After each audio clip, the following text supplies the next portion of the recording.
Welcome back to one more wonderful review of wonderful Precure. Welcome back to one more wonderful review of wonderful Precure. Here we are at the finale. So let's go ahead and get right into it. We immediately start off with Gao finally meeting Subaru. And Wonderful points out that Gao has been here the whole time. Subaru is overcome with the emotions of finally meeting the one person he has been so desperate to meet. And Komugi sits here, and Wonderful sits here and explains that, hey, he's always been with you. He's been with us the whole time, trying to connect to you. Honestly, we just get this beautiful moment where all of these wonderful emotions come out, and Subaru is able to just kind of like let it all out. All of like the regret, pain, and then missing his bestie. And of course, Wonderful being so wonderful is here to support him through it all. As well as seeing our Neanderthal team also tell Zakuro that everybody's been with us the whole time and that it's not too late to come together. And just, we have these beautiful shots of just our whole villain team back when things were good and the family that they were. And honestly, I think we get one of the hardest lines dropped ever from Gao, stating that while he did live with regrets, he did not regret protecting Subaru. He did not regret like being there for his family, which I feel like is one of the harder things to talk about in this show, that they do very eloquently, where that despite there being bad actors who existed within this franchise and existed back in the day against the wolves, we shouldn't lose hope. Peace and love still can triumph, and their bond is evidence of that. This is the final break that allows Subaru to let go of the hate and release the power that he's been holding on that last shard of the diamond. And we have this really emotional scene where he finally starts fading away. And then just to like break the tension and like the disparity and like longing, we have Wonderful come in and then give exactly what the series needs and exactly what like my favorite part of these kind of chase sequences, which is the hug. Like seeing each of the characters come in for this one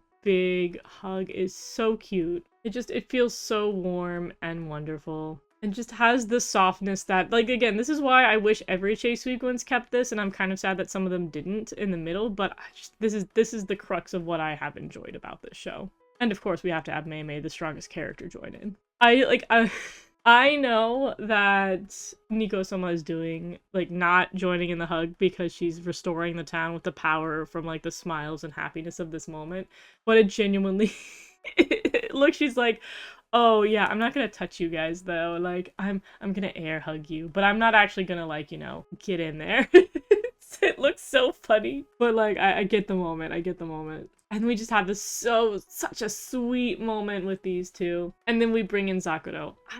I will say, I do wish, again, as I had said in the previous episodes, I wish Zakuro had moved on sooner. I feel like there's this huge moment for Subaru and Gao, and I feel like Zakuro deserved her own, like, farewell. Because it feels like she's just kind of there, and they're like, oh, by the way, Zakuro's here. Because the initial hug, she wasn't included. There was no Zakuro in the, like, big hug pile. She was not participating. I don't love that she kind of just feels a bit like an afterthought. I genuinely wish she had moved on her own. But it is good to see her as part of this hug. And obviously, we have Lillian geeking out about it. It really is moving her heart specifically. And we get these nice shots, because I was worried we weren't going to get too many shots of these two in their magical forms, but it's very cute to see both of them here. And of course we have Torame, because again, like, it feels so weird to me that Torame, like, separately passed on. And then they're like, oh, by the way, there's Torame. But at least he gets to be kind of this envoy that takes them to the great beyond. And we see everybody give, like, one last kind of goodbye, nod, smile, sort of, like, just feels a little cathartic. And we say goodbye to our villains, who are now not villains, as it should be. And we get this very beautiful shot of the whole crew. Like, I honestly think this is probably... I might use this as the thumbnail. I just genuinely love this shot with every fiber of my being. The whole squad just looks so good.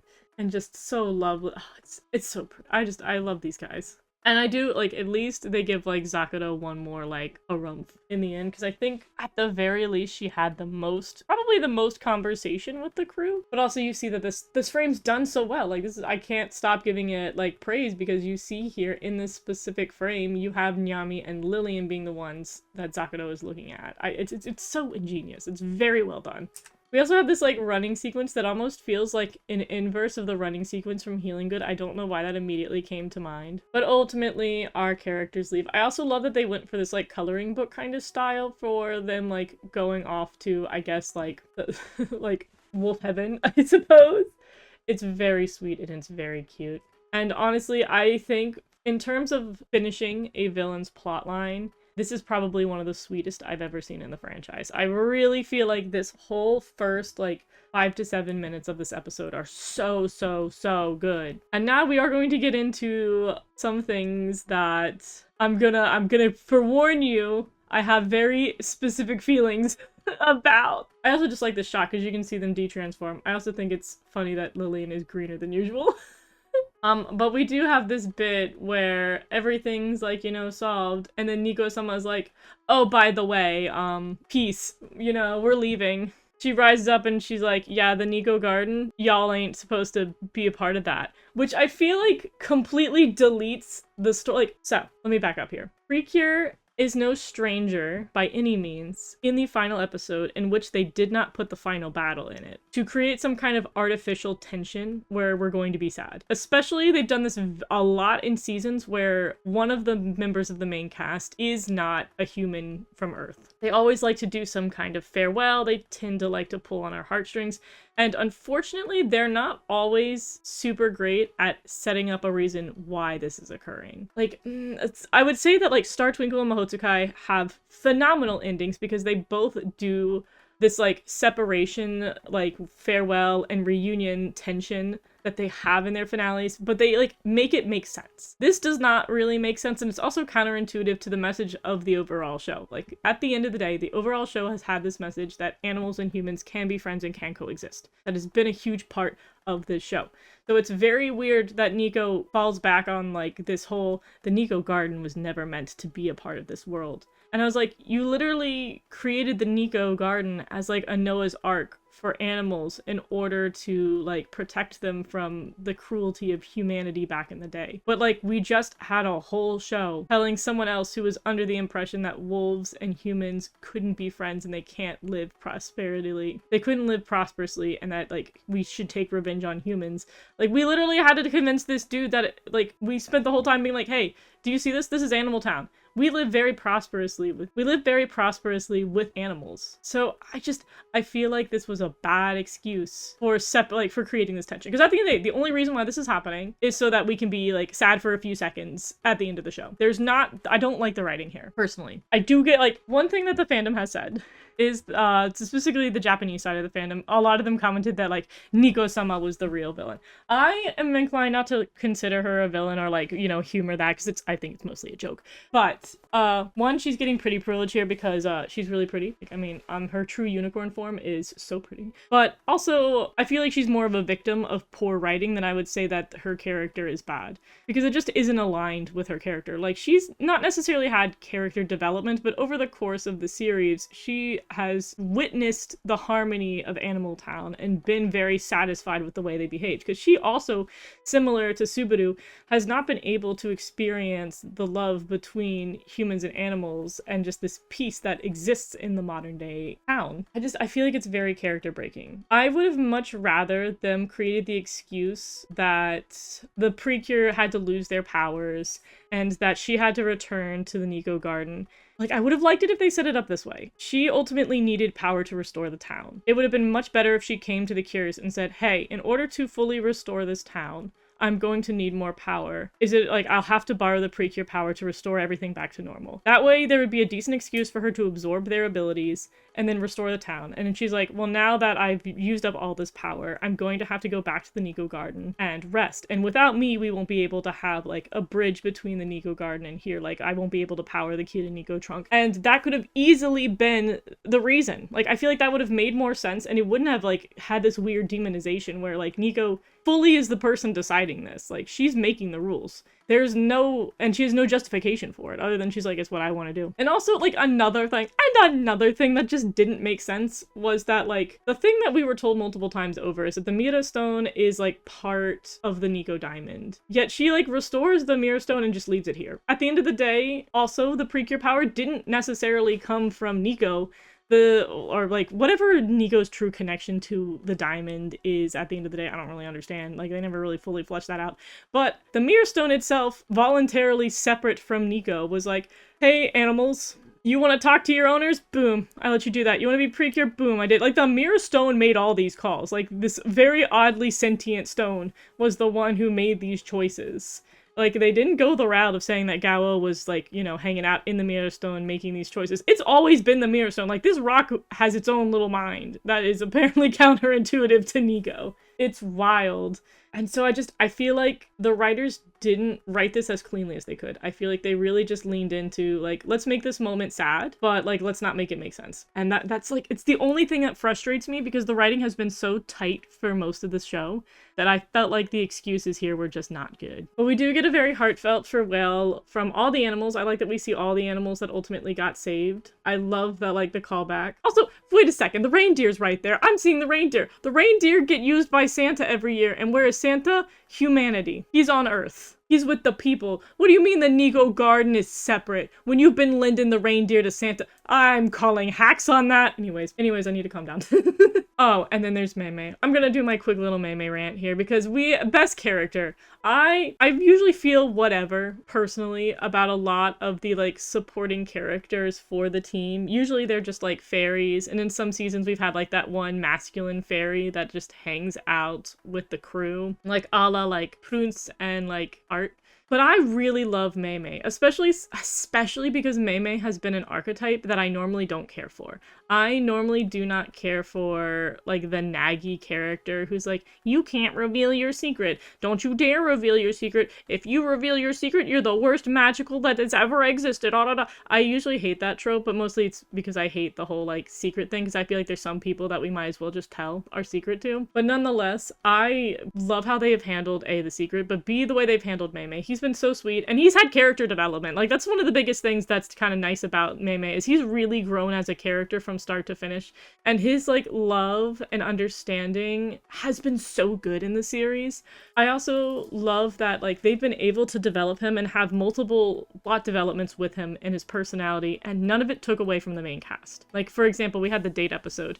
I feel like Mei Mei's role in the date episode was so perfect because it did not take away from the romance that was happening, but it also added so much to Mei Mei's character, as well as taught the, like, lesson to kids that, hey, just because, like, you have a best friend that you care about, that doesn't mean your best friend's not allowed to be friends or be, in a romantic relationship with somebody else. Like, you can learn to care about your friend and want them in your life, but also still be able to support them. They handled Mei Mei so well. I absolutely adore Mei Mei. I think he is up there with, like, Mari-chan from Delicious Party as, like, my favorite supporting member of the team. Phenomenal job. Hands down to Mei Mei. And then we now get into the sad hours of the show, where Komugi is no longer capable of talking, along with the rest of the animals. And we see this just, like, absolutely devastate Iroha to a degree, which I'm going to get into because it's one more thing I do need to get off my chest as we go into the last half of this episode. We have this very, like, sad montage where we have callbacks to all these moments in the show, but specifically here with, like, the first one where they go out on the walk, though this one is acknowledging that they're walking when it is colder. So to be fair, technically speaking, a week from now is when they walked in the first episode. Iroha had no problem wearing short sleeves. They just do be like that in these shows, you know? But one thing that I personally, like, I want to make this a huge disclaimer here, that this is personal preference. I know there are going to be a lot of people who don't have an issue with this and that are completely fine with the way it's written, and I'm not saying that the way that I feel is the way the show ought to have gone, but I personally don't like it when characters are clearly sad and upset and they just refuse to, like, acknowledge that, and they just have a brave face the whole time. And I hate it. It's fine when they do it in the middle of the show and then somebody's like, hey girl, it's okay to cry. And then they do. That's fine. I don't like it in a finale. I really don't like it in a finale. And maybe it's just because I'm over here bawling my eyes out and I'm crying and looking like a hot mess, and these characters are just, like, putting on, they're like, I'm fine. You know, it's okay. This is the way it has to be. Like, no, cry.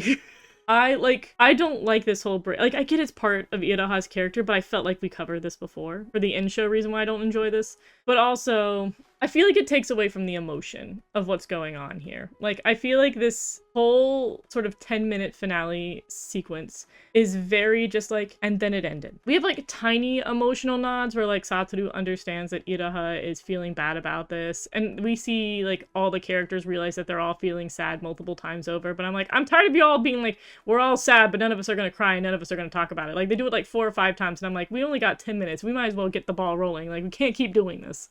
We do at least get some closure to this, which they just kind of slapped on here. But I do think it's funny to think about the perspective of everything that has happened to the town members. Like, the amount of like thought process that the town has had to go through with the events of this story is actually wild. Like, think about it. They've sat here and then like randomly as a citizen in Animal Town, you've seen random giant animals attack. And then you've been like, okay, and then that went away at some point, and like you may or may not have seen the Precure. Like, it's been interesting because a lot of the cast usually gets knocked out by enemies, or like their energy is sucked out by the antagonist for whatever evil, nefarious purposes are going on. In this show, like, they like people are just conscious and they're just like, oh, we're being attacked by animals, but then they're like, oh, then it got solved. And then, like, people don't, like, the town people don't really acknowledge that the Precure exists, which is kind of wild, but I feel like the writers just didn't want to go down that route where they're, like, the town's like, Precure! They just kind of, like, don't notice that the Precure there. It's wild. But, like, they've been attacked by these animals forever. Then suddenly your town, like, became an overgrown forest that then proceeded to suck the life out of you, and then you got, like, knocked, you fell down. You've become super Delulu. And then you wake up and you hear like a wolf howl, and then you're like, oh, and then everything went away. The wolf must have been the one that saved us. Woo. And then that's how you rationalized everything. You were like, yeah, that was fine. Like, their rationale is so goofy silly, but like our team's like, well, at least they don't hate wolves. It's wild. Like, the members of Animal Town are very okay with bizarre things occurring. And then again, this is what I'm talking about. This is where like none of them are like crying or upset. They're just like, Komugi and Yuki aren't here. It's so frustrating to me. And we have moments like this where she like sees Yuki, because technically speaking, these characters are still in their lives. They just can't communicate. Oh, and then another thing to put out here was a lot of good theories were thrown around last episode in the comment section, which I really appreciate. A lot of people were like, this heart hand might be Cure Idol, aka Uta, who just like came to Pretty Holic and she's making these heart hands. That would have been great though. That was like such a good theory from a lot of you, but it just ends up being Mayu's mom. She was like, oh, have you heard of this new idol? Like, I'm also kind of sad that we don't have Uta be in the core of this show. Like, she doesn't walk around and interact with our main cast. Like, the most we get to see is that she apparently, which is one thing that's interesting, is that she is a famed idol that people know about. So I do wonder if that lore is going to stay consistent in You and Idol Precure, and like the Precure being idols are going to be like a crowd known thing. Like, they're like Precure, but they're also idols. Contrary to this show where everybody in town just seems to not notice that the Precure exist. But I do wish she had interacted with the characters, but it's not the first time we've had a baton pass where the baton pass solely exists at the end of the episode, where the two characters are talking outside of the show. And we have this just like, you know, they're really throwing in like, it's interesting because it's like, this is making me feel things, but it's not as emotional when they're like, I just love my animals, even if they can't talk. And we have these barrage of like moments and photos where we like remember the journey. And each of our characters look on sad. Like, by this point, I'm like yelling at Iraha, I'm not gonna lie. I was like, girl, just cry.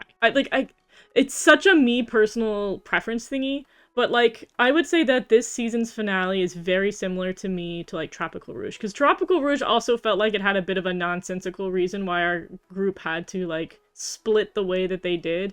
And it felt very forced and, again, illogical. But at least when our characters, like, had some kind of goodbye or some sort of departure in their show, they brought out the waterworks. They really, like, gave us a solid few minutes of the characters crying and, like, really having that moment. I guess just for this show, because the animals are not, technically speaking, leaving, and it does have, like, a bit of a cheerier vibe, which I don't know why I'm saying that. Tropical Rouge also had an unbelievably cheerier vibe, but they managed to cry more. It felt like it just kind of ended. This is like the most amount of tears I get, which I much rather have had the whole group hugging and crying and saying like, you know, I miss being able to talk to you. I wish they were able to say that. But the Mirror Stone does the Mirror Stone thing and says, hey, no crying allowed. No crying allowed. And immediately has Komugi talking again. They're like, I was like, if all it took was some tears to like get her to talk again, we could have done that at the top of like when Iroha was like taking her on the beach. Just cry then. Like, I'm sorry, I want crying. I want emotions. I don't want to feel like I'm the only one crying here. Like, thank you. I want those tears. I want this reunion moment. I want to feel things. And then we had this sequence where, again, like, I don't know what they're doing with Nico and this finale, because Homegirl is like, she and the Kid Rabbit are just sitting here, like, spying on the group. Like, she's just been watching the group the whole time that she left. I'm like, that's rude. You literally said, I'm gonna turn this into a drama and I'm gonna watch it happen. Like, you are the reason they're upset. And then you're gonna be like, well, I guess sometimes if you love your pets enough, they'll talk. And I'm like, girl, what are you talking about? Also, everybody kept throwing around the joke. They're like, Cure Idol is in this episode. She's right there, because the voice actress for Cure Idol is the same one of the Kid Eating Rabbit, which was rude. Which was rude. And then, again, Mei.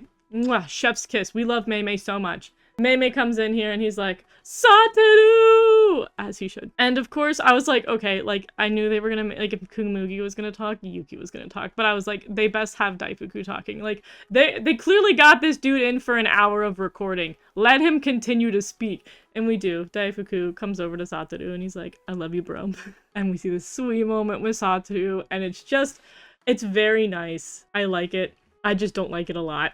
I think they should have been more emotional. I think they should have hurt me more. My heartstrings should have been pulled more. But in the end, it does end happily. We do get the knowledge that they are able to talk. They aren't able to turn into cures anymore, which isn't too surprising. There are a couple of seasons where they lose their powers at the end of the show, or there are other seasons where they don't lose their powers, but it just kind of fades away. And a lot of the All-Star movies, based on the way characters look or behave, we know that they just kind of imply in All-Star movies that when the groups get together at some point before the finale of their seasons, with Heartcatch being the easiest one to tell. My favorite character looks different after the final battle from the way she looks before the final battle. So you know when she has the look that she has before the final battle, you know that it's not taking place before that final battle, if you get my drift. But in the end, we get a little jump, hop, step, jump, into our next season. And we get this, like, a precious little adorable finale graphic. I love it when they, like, well, they do it every time, but it's always so cute, and we get the whole squad, and we get to see the squad, like, all human formed, except for, obviously, like, Nico. And it's sweet.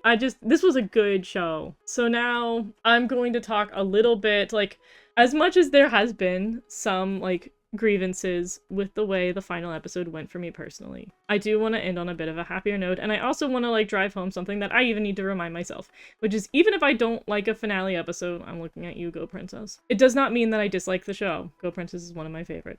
While I feel like this finale was kind of just okay after the whole Gao Subaru incident, like, after that, like, that was perfect. That was, like, nearly no grievances with that sequence. It went so well. Despite that, it was just kind of a meh ending, but it was not just a meh show. I think normally for Precure shows, and I mean, I won't be ranking this at the moment because it's so difficult to rank Precure shows, because most of the time with a show, I have to balance out the positives from the negatives.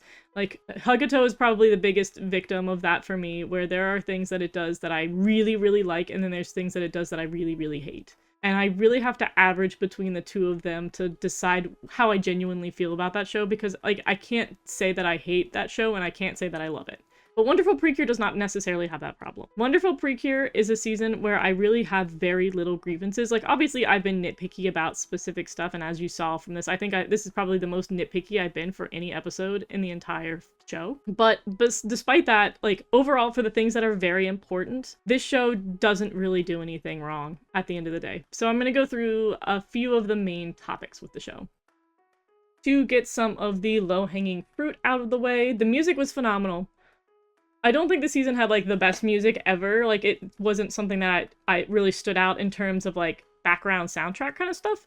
But I really grew to enjoy the opening and the ending. Like, at first, the first ending, I thought I didn't like.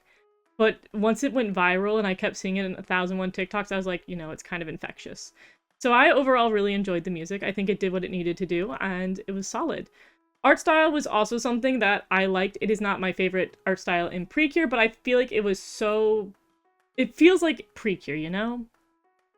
Art style-wise, like, at this point, my favorite seasons for art have typically been ones that actually break the art. For example, I really like the art for Heartcatch, and I really like the art for Sweep, but I feel like this season encapsulates what has become more normal in terms of, like, Precure art.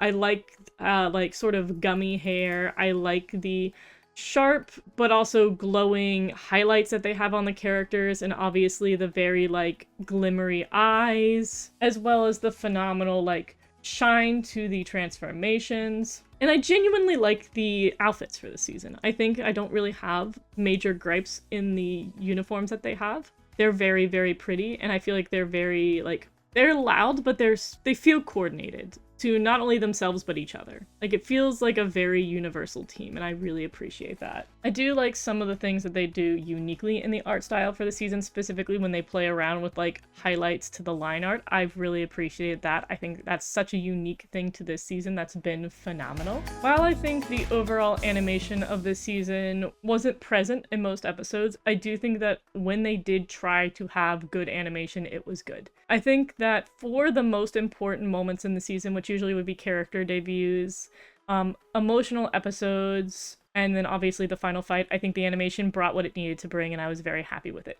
I do think that at the end of the day, and I know people don't like it when I say this, but the chase sequences I do think weren't always super engaging visually, and I don't even know if having better animation would have solved that problem. But for the most part, I think a lot of the standout animation moments were for the quieter moments in this show, whenever like characters got sad or like they hugged someone. I think those were more impressive than ever watching like some of the fight sequences, and I think that's fine. I think so much of Precure usually does put like the Sakuga that people remember is in the middle of a fight, and this one I think there's going to be a lot of Sakuga moments where somebody like is being emotional, and I think that works out. That's a nice balance to the franchise. Story-wise, I'm pretty happy. I think that's one of the biggest things that I do care about in these seasons that they kind of suck at doing, is making sure that the story is sprinkled throughout the show. Or at all, in making it make sense. The story for this season was sprinkled. I think 16 is the earliest we really get to see the background lore get addressed, but at least they like incrementally give us more information, and I appreciate that. It like, I mean, I love Hidogaru Sky Precure, but them really putting the core of the like villain story within the last 10 episodes and like nowhere else for the rest of it was very frustrating. I'm glad that they spread it out a little bit more. Like, at the end of the day, we got the biggest reveals and the biggest pieces of information within the last 10 episodes for this show, but they gave us enough information about who the villains were and why they might have the motivations that they do. Like, none of us were surprised that Subaru's main motivation was being mad at humanity for their cruelty towards animals. Whereas, again, I'm sorry if I'm giving too many spoilers for other seasons, but like Hidogaru Sky Precure, we sat there for such a long time being like, we have no clue why everybody wants Princess L. We'd be going like 40 episodes into the show, and I'm like, I don't know why anybody cares. Why do they want her? Like, she's got magical powers, but like, why do we want her? And they're like, we don't even know why the Indo Empire is here. And I'm like, neither do I. I'm sure would love it if somebody told us, because apparently no one knows. While I can't say that I have particularly loved the Precure seasons that have put actual villains at the halfway point, I'm not too angry about it, because I feel like they gave these guys enough time and enough story to make it make sense, but I do prefer when the villains are there from the start. They went very like similar to Kira Kira with this, where they just kind of like introduced these guys later than they probably should have. But again, they did such a phenomenal job with Torame and Zakuro, which I appreciate, like them having a smaller villain cast, and then technically speaking introducing like the three of them, like, because Subaru was implied the entire time, despite him not like really taking an active role with the crowd until later. We like knew of the three of them for quite some time. I actually think we saw Gao like shadow, or keep saying Gao, we saw Subaru in a shadow earlier, I think in the lion episode? We saw that there's some kind of like furry looking dude who's being evil somewhere. So they dropped enough hints that it doesn't bother me as much as I thought it might. And then again, they did such a solid job with these dudes that I'm very happy with the villains. And obviously I've said my piece already about Subaru and Gao between this episode and last. So again, solid villains. Oh, I did want to put out there, I mentioned this before, I absolutely love that they managed to have these villains with their own personal problems that are divorced from the Cures, but was able to parallel those problems to the main cast. That's a huge thing. Again, I think that was a struggle in Delicious Party, making that make sense. It felt like the villains were too irrelevant from the main cast. Here they did a phenomenal job at making it all kind of like come full circle, and it makes sense that like our main characters were the ones who helped convince Subaru that the way he's behaving is wrong, you know? I did want to briefly talk about supporting cast in this show. The supporting cast in this show was probably more, for me, a little bit weak, or at least stagnant is the best way I could describe them. The supporting cast for the show ended up actually kind of balancing out with something that other shows struggle with, and I've started to notice is kind of a flip-flop, which is that if the show has a theme and they decide not to really closely follow or adhere to that theme at all, they tend to have a richer supporting cast. But if they stay very on theme for the show, the supporting cast tend to be weaker. And that's because the supporting cast really behave more like NPCs. These characters don't really have character development. They're more just there to have like dialogue to inform characters of things. And for this season, that's because all of the supporting cast are like, we specialize in X animal, and this is what we can tell you and teach you about X animal. So they don't really need character development. They just need to be kind of a piece of information for the cast. So as somebody who actually kind of prefers the theme over like having a very strong supporting cast, because I think they did such a phenomenal job with the main cast, I'm fine with these characters being very one note and just serving a educational purpose more so than a character purpose. The supporting cast in this was reoccurring. We did see these characters over and over and over again. They just didn't change. But that's fine, because again, our main cast was the focus. So I'm not too picky about the supporting cast, and also they chose not to have the supporting cast play a major role in the finale. Like, I think it would have been very weird if they tried to go with the traditional, like, the town's cheering Precure's name, and it helps them power up to overcome the final boss. That wouldn't have worked for the show anyway, so I think the way they handled the supporting cast just made sense for the way that they decided to go with this show and the direction that they ultimately chose. So I'm fine with this. It's not something that I really like and think it breaks the series by any means. And honestly, I have said my piece on Mei and Nico-sama, so I'm just going to now talk on our main cast. I am super happy with the way they handled Mayu/Lillian. I usually find that these characters have only one plot line to them, and that's usually fine with me. Usually having this shy character whose entire story over the course of all, like, usually 50-ish episodes is them learning to not be shy and branch out and be brave and whatnot. I'm very pleasantly impressed with how Mayu was handled, because that ended up only being a fraction of what her character was.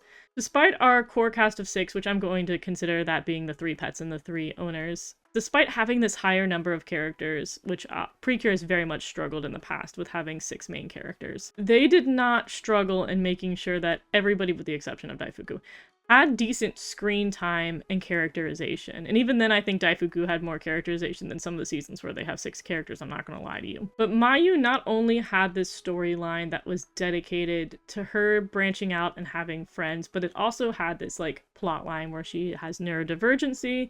They covered her being a seamstress.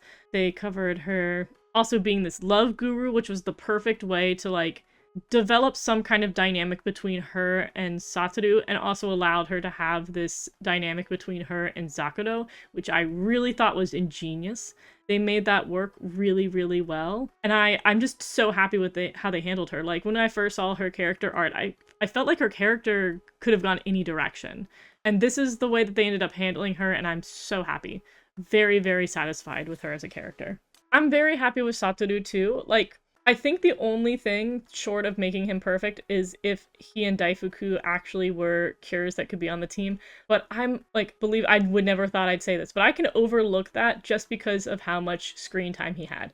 Like, my frustration with the characters we've had that are guys that have been in the show, except for maybe Curewing, has always been the fact that they have very little, like, screen time. Like, there's this whole thing of just them being, like, young boys in the show means that we can't have them speak at all or be present in the story very much because they might take away from the women. And I'm like, it's so easy to just have them exist and have them be a, like, rich character and not have them steal the show. And Satoru is a prime example of the fact that they can do that. Like, he's what I wish Picario could have been. He's what I wish Takumi was. Because those characters just felt so distant despite them having very, like, present roles in the story. Satoru having, like, very little role in the story, technically speaking. He was just kind of there as support. He managed to do a phenomenal job at being so present and so rich to the story while also never stealing it away from the characters that matter the most. And he even had a romantic plotline in the story. And again, I think it's worth once again reiterating the romance that was in this show. This is perfect. Like, I feel like it's always been something that Precure has had a very rocky relationship. I feel like they've been very afraid of romance in the writing. And this, I think, is literally something they should be sitting in there with boardroom meetings, being like, boom, you can do it. You can have two characters have a romantic relationship in a show and it be cute and it not eclipse the story. Like, at the end of the day, their like romance arc ran its course and it was fine. And by the end of the season, I'm not sitting here like, why didn't they ever kiss? I think it was fine. Like, it was perfect. Like, they just ended up being in a relationship and ended up being cute. They continued to have little blushy moments post this arc, and it was just good. Like, this is the way to handle it. This is the way to be able to write romance and not have it be this, like, secret boss that exists within the writing of the show. So I doubt that specifically in the next season we're going to have romance once more, but I definitely think this opens the door to romance being more chill in the future for Precure. It's not something that the writers are like, oh man, like, I'm about to take my final exam, and that final exam is trying to write a romance that doesn't, like, ruin the show. This was perfect. I like, perfectly handled. Fine. I'm happy. I'm also glad that, like, all of the trepidation around it was quelmed. I don't think I saw anybody complain about this. I think people were worried, obviously, beforehand, because they're like, we don't know how Precure is going to handle romance. They haven't had the best track record. But it was perfect. Alright, let's talk Yuki Nyami. Hands down my favorite character. Like, it's no secret. I absolutely love her to bits. And I think one of the reasons why I absolutely love her the most is that I normally do not like the way anime in general, not specifically just Precure. I don't like the way that anime typically depicts cats when they've humanized them, or humanified them. It's probably one of my biggest, like, pet peeves, but they always have them be very sassy and selfish characters, and it's, like, the epitome of my least favorite type of character ever. And as a cat lover, it always hurts. They managed to perfectly create Yuki, who still is a character who's very sassy and does hold some selfish tendencies, but the fact that they framed it around her love and dedication to Mayu, I think, is really the thing that's made me love her character. As well as they, like, every single second of her going from not liking the main team to becoming, like, one of the girls, and really just absolutely mushing her into the team over the course of so many different episodes has been beautiful. I have enjoyed, even from where she's at, like, necessarily the worst point, where she's opposition to the group, I have loved every second of her character, and that's very difficult to pull off. I think that's very difficult to write a character at the beginning who is supposed to be, like, somebody who needs character development and still make them likable. I think that's always very hard to do. And they do so well with her and her relationship with Mayu and the lessons that she learns over the series, while also not ever feeling like, I feel like some series kind of attack a character with the lessons that they need to learn. They, like, kind of beat them over the head with, like, you need to be nice or you're mean and stuff. But I feel like the gentle approach really worked out for Nyami. Like, no one was ever like, Nyami, you're mean. They were never very aggressive in trying to teach her how to be part of the team, which fits the theme of the show and everything. And I think this was the perfect time to have a character like her and integrate her in the team. And I think this is going to be the first sassy character in the franchise that I like. I can't say that I am a huge fan of our other little divas throughout the franchise, but she won me over. I think they handled her character perfectly. And again, like they've done with all of the main cast for this, she's such a nuanced character. There's so much going on in her story and so much development over the course between, like, the balance of having her own personal boundaries but learning to love people has been phenomenal. I really like her character. And it's just another reason why this season's just so solid. So let's go ahead and talk Friendy. Now, Friendy is interesting because, historically speaking, the secondary character, they've had to do a lot of work and, like, given them very bombastic personalities in order to make them stand out against the main character. You see this with, like, your Cure Princess, you've seen this with, like, your Marin, even with somebody like Cure Magical. They have to give them a loud enough personality that also contrasts with the protagonist for them to be memorable. I feel like a lot of our sweeter second characters, especially in the bigger cast shows, get so forgotten.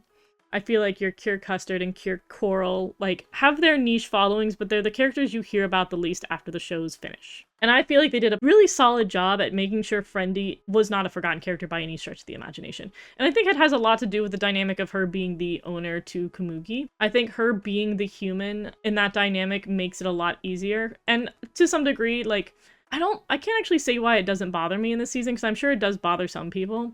That they did do what they've been doing in a couple of seasons, like Star Twinkle, they did, and Tropical Rouge, and they're doing here, where Friendy was a more central character to the story than Komugi was, despite Komugi being the quote-unquote main character.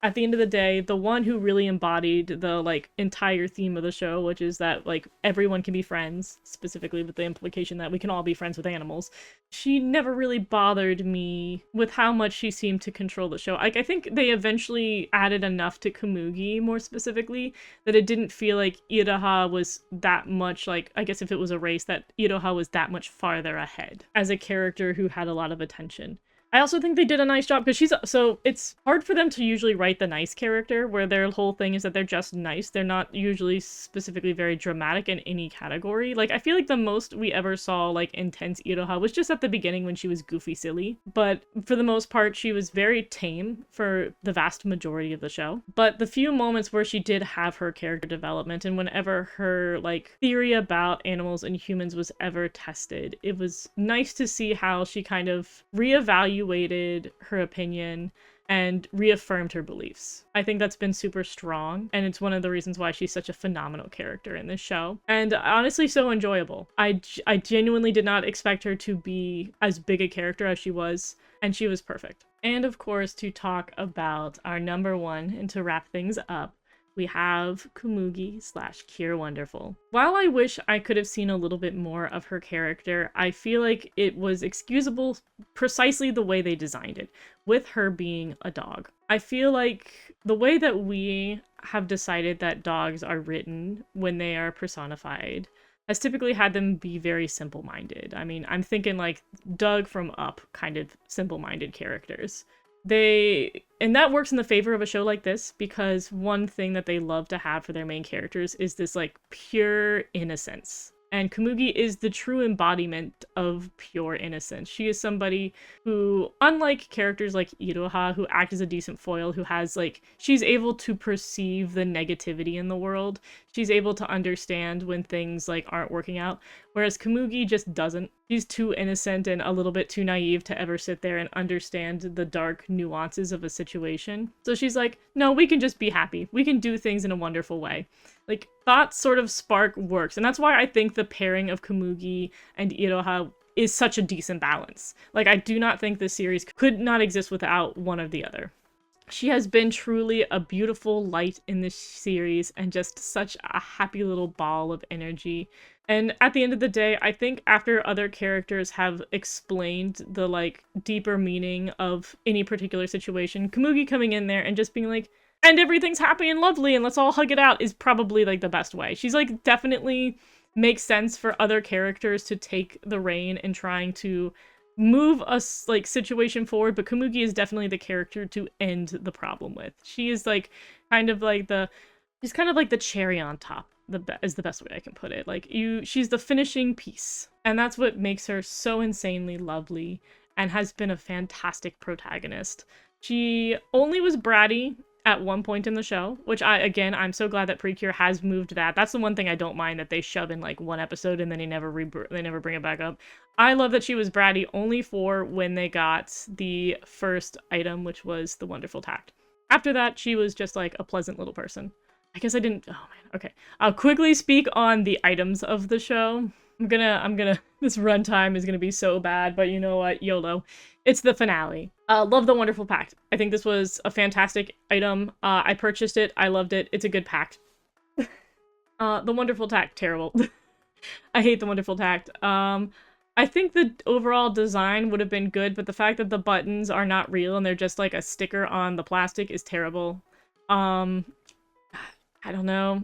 I don't necessarily, I think it's a personal thing, I don't love, like, the real ribbon on top of the plastic. I don't vibe with that as much, but that's a personal preference. The sticker, though, I think universally is a bad move and they're being lazy. When it comes to the Kid Nico trunk, it's not my favorite, personally. But I don't really like the sort of, like, trunk or tablet types, so it's just not for me. I think overall it's solid. I also like that it's small. I feel like some of the items, I feel like the toys just get way too large and they take up a lot of room. But this is one of those ones where it's like, I don't know, maybe the kids like them. It's for them. Kiranigo trunk is just a trunk item. The Cats Pact I have a hate-love relationship with. I love the design. I think it is one of the prettiest things we've ever seen in Precure. I like that it's heart-shaped. I don't love that it's real makeup. I think that's my only grievance, because something like that does not last forever. Like, at the end of the day, you do need to remove the makeup in order to, like, make sure that doesn't, like, get gross and moldy over time. But also, like, once you've removed the makeup, then it's not there anymore and it takes away from the original look. I don't love them trying to cross that boundary between Pretty Holic and the toys from just the standpoint of longevity. Again, this is one where it's like, it's up to the kids. It's them having makeup, I think, is fine. Like, I really like the lipsticks in the series, with that being more of a Pretty Holic item, not so much a, like, main series item. Not so much a main usage item. I am mad, though, that they don't have the voice effects in it. I'm mad that that got moved to the tambourine. We have the Amity tambourine. I am not somebody who's normally a big fan of tambourines, mostly because a lot of them don't actually function as tambourines. But the design for this is unbelievably beautiful. I think, again, super, super strong in the design department. It does precisely what it needs to do. It has all of the voice lines. This is just a solid piece of merch. And then we have the Diamond Ribbon Castle. Similar to the Kid and Nico trunk, this is just kind of like, it's kind of annoying that they have a second trunk item for this season. It's not really, like, I don't super love it. Compared to, like, the castle that we had in Go Princess, this is kind of, like, boring by comparison. It's not really interesting to me. It's kind of just, like, there. It's another piece of, like, it's just another, like, plastic box. Not really for me. But again, if the kids love it, then and they sell well, then all power to you. I'm sure there's other items in the series that I have, like, not covered, because there's always, like, the minute items that exist throughout the show. There's obviously, like, the teacup and the tea kettle that did not get made into reality, other than, I think, like, maybe Gachapon. That should have been real. I should have had that. I should be owning that. I think it was a disservice to not give me that cup. That's a personal thing.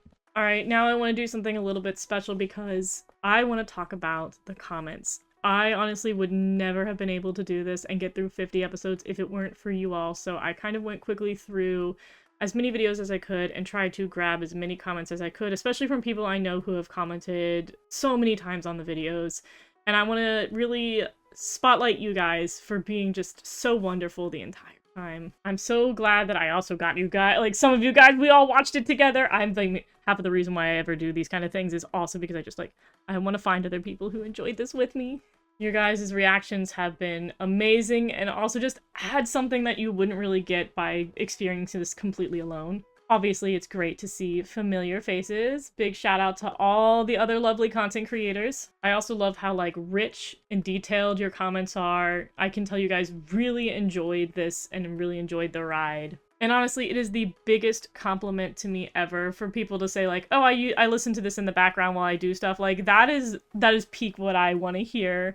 I want, like, to be the white noise for when you guys are doing things. Biggest compliment in the universe. Not to mention, I've really enjoyed everybody's, like, comparisons and theories. They've been so phenomenal. You guys have been very spot on with a lot of the theories that you've been thrown around. I also love our jokes. I love us being goofy silly. And also, again, spot on for the finale. Spot on for the finale. Like, look at you guys go. And honestly, I really appreciate you guys who come in there and clarify things. I'm just a girl. I don't know everything in the universe, and Precure is so large at this point that there are so many details I forget. There are cultural differences that I may be unaware of. I love you guys coming in with corrections or, like, a little bit of aid, especially if you do it nicely. It's really appreciate the help. I also love to see that you guys really related to the characters and that, like, the lessons and stories resonated. And also, I'm glad we got your name in there. Let's go. Subasana. Welcome in. Also, if I ever pronounce any of you guys' names wrong, be sure to comment. Like, definitely tell me that, hey, this is how it is pronounced. This is how I want to be referred to. Absolutely let me know. Absolutely. I hope that with Idol, I'll be a little bit more on top of featuring comments, because I genuinely think you guys adds so much to the story that maybe some other viewers do not get. They don't go down to the comment section before. I think you guys absolutely have a lot to share, and I'm going to try to be better about that for you and Idol. But yeah, see, look, you guys, like, y'all are fact-checking me, and that's exactly what I need sometimes. Also, shout out to everybody with the timestamps. Like, honestly, I did not realize how big timestamp culture was, and it's super cool, because, like, it makes it much easier for somebody to comment something, and then I'd be like, I have no idea what you're talking about, but you got a timestamp, I know precisely what you're referring to. And of course, we are here for the translators. I also love to see us, like, give love to the disrespected Kiradine animals. You guys are just absolutely the sweetest beings. I love the comment section. And finally, both the support for myself and the support for the show. I love hearing that you guys enjoyed things. I love that you liked something I did in the video. I like that you liked something that occurred in the episode. I like that you relate to the characters. I like that you enjoy the way they're written. That makes sense. And even stuff that people, like, aren't always the biggest fan of, you were satisfied with the way the show handled it, and as I was as well. You guys are bubbling with so many good ideas. And I mean, honestly, sometimes you guys just say it better than I do. Or pick up on, like, the cutest little things. And it's comments like these that I'm just like, I'm glad that the series was good, and I'm glad we were able to experience it together. And honestly, to give it a little back, you guys are also adorbs. But yeah, by all means, share your tier lists if you guys have a ranking for this. If you guys can figure it out better than I can, let me know where this series landed for you. Let me know what your favorite episode was. Let me know who your favorite characters were. And finally, I wanted to give 2 shoutouts to MVP commenters who have commented on nearly every video and have always given, like, so much in the comment section. I just wanted to give you guys, like, a little extra special love. Shout out to Oathkeeper Riku07, we love a Kingdom Hearts reference, for timestamping. Like, not only do you comment, but you comment multiple times with timestamps as you have, like, you know, the growing opinions. Like, this is, honestly, that's, like, the best way to handle it, because I will watch a video and be like, shoot, I want to say something about what's happening here, but I might have an opinion on what happens later. The timestamp thing is ingenious. A huge shout out to you. You have been a huge crux of my journey, and I really appreciate all your contributions. And another one, thank you so much, Magical Mel. You are always the first person to comment on the videos. You always have such a sweet little message. I hope you've enjoyed your time here. I've really enjoyed you being a part of the journey and you hanging out for all the videos. Again, all of you guys have made this the magical journey that it has been for me. And I really, really appreciate your presence. And I know I have said, like, I'm gonna wrap it up eventually. I'm so sorry this video is incredibly long again, but it is the finale. I will see you guys next time. If you so choose to join me on the You and Idol journey, I will be seeing you guys next week. I still need to make the, I need to make the frame that I have here for Wonderful Precure. I need to make that for Idol. I still have not done that yet. Oops. But that's where our journey will go next. I'm already pretty hyped about our next season, and let me know if I also will be seeing you there too. I can't wait to start a new journey with you guys, as well as anybody else who wants to hop on this boat and go on this beautiful journey. But until next time, I hope you guys have a wonderful day. Bye-bye!